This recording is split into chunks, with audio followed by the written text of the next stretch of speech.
What's up, you guys? My name is Nelson Alvarez and welcome to my channel.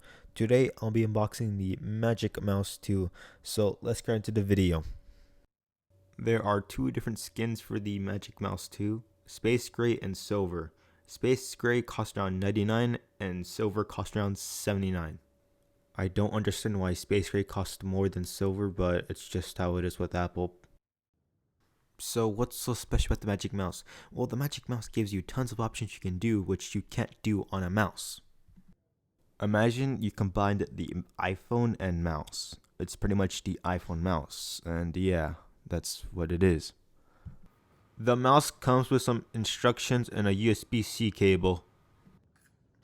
So what are the differences between the Magic Mouse 1 and 2? Well, the Magic Mouse 2 has a built-in rechargeable battery where you no longer need to swap batteries, which is a good thing.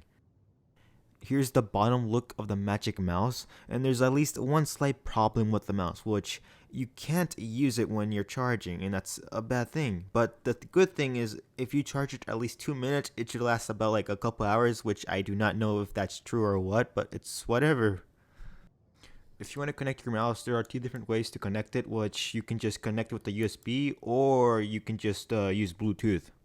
And if you are connecting it through the USB, you have to have or you need to have a USB-C cable. The mouse is compatible with iPhones, iPads, Androids, and PC, but I'm not 100% sure about it.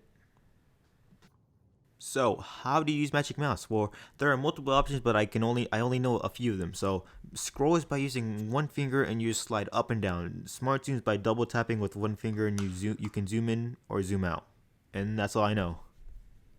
You can adjust all the gestures through the settings. And I will tell you this, do not ever get this Magic Mouse for gaming. It is the worst. You cannot do anything with this. My review for the Magic Mouse, it's a decent mouse. I'm not saying it's bad or anything like that. It's just, I'm the type of guy who plays video games, right? So, this mouse is not to play video games, and that's not good. So, I don't need this mouse, and therefore, this mouse is useless for me. But it's good for other stuff beside gaming. Thank you guys for watching my video. It means a lot to me, and see you guys in the next video. Peace out.